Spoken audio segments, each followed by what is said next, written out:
Hello, students. Today we are going to discuss an essay written by Elaine Showalter, Feminist Criticism in Wilderness.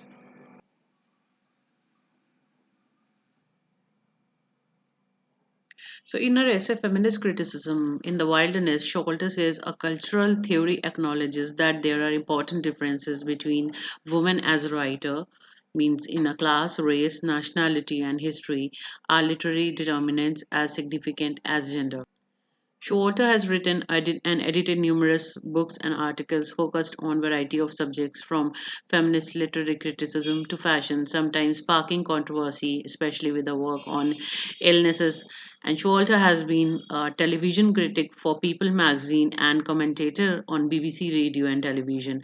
She is a recipient of Truman Capote Award for Literary Criticism. The essay by Elaine Showalter is an attempt to study the field of literary criticism from the feminist point of view. Showalter has tried to study the various aspects of feminist criticism while also pointing out aims it should be trying to attain, the problem it faces, and the reasons for these problems.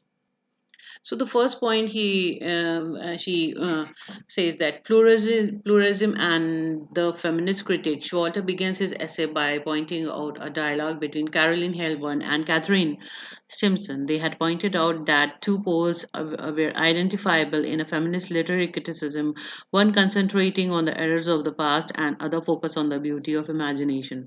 Both these aspects contribute in removing the effect of female servitude that has existed in the society since ages. So, defining the feminine gynocritics and the woman text, it is well accepted that women's writing would always be feminine, but defining feminine has always been a problem. The second mode of feminist criticism concentrates on this definition. It analyzes women as writers. It undertakes the study of history, styles, theme, genre, and structure of writing by women. It also studies in detail the various aspects of female creativity and female literary tradition. Showalter has coined the term gynocritics for the specialized critical discourse that uses women's writing as its exclusive subject. However, identify the unique elements of women's writing is again a problem. French feminist criticism has identified the influence of female body on female language and text. It claims on the woman's writing and woman's body. It is one of the clearest statement of gender difference. Theories like that of better developed frontal lobes in the case of males and of the use of 20% of creative energy for physiological function in case of women have been used in the past to advocate the superiority of men over men. It means a brain power. Many critics have associated the act of creation to text to the generative process, which only male used to be considered capable of undertaking. The metaphor literary paternity used to be associated to penis and thus to male. So it is one of the clearest statement of gender differences. Theories like that of better developed frontal lobe in case of male and a use of 20% of creative energy for physiological functions in case of women have been used in the past to educate the superiority of men over women. Many critics have associated the act of creation of text to the generative process, which only male used to be considered and capable of undertaking. The metaphor of literary paternity used to be associated to the males. So this concept analyzes if men and women use language differently while creating text. It studies if factors like biologies to social preferences and cultural beliefs could also affect the language of a gender. It also considered the concept of the oppressor's language, the use of language by men to dominate women. For women, the popular language should be like foreign language, which she is unable to be comfortable with. So there is a call for development of separate feminine language. Now it shows light on women's writing and women's psyche also. This aspect deals with the connection between author psyche and the creative process in general.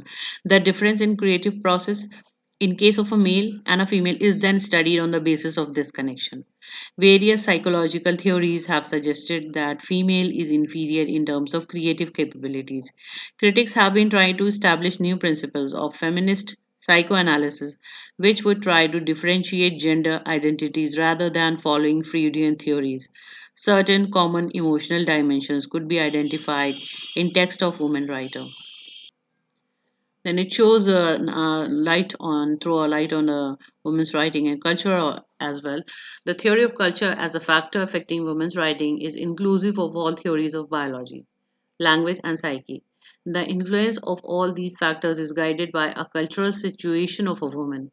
History has not included female experience, thus, history is inadequate to understand women's experience. Women's culture is not subculture of main culture, they are the part of general culture itself. If patriarchal society applies restraint on them, they transform it into complementarity. Thus, women experience duality of culture, including general culture and women's culture. Women form muted group in society, and men form dominant group of the society. So, in this essay, Showalter concludes that the promised land or situation when there would be no differences in text written by men and women should not be attained. Attainment of that situation should not be the aim of feminist critics. So these are the main points which Elaine Showalter has described in the essay.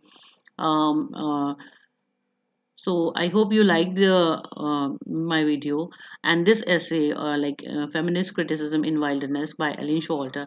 These are the main points. So if there is any doubt in this video or any certain points you would like to add, so please ping me on my chat box. And thank you for watching my video. Thank you.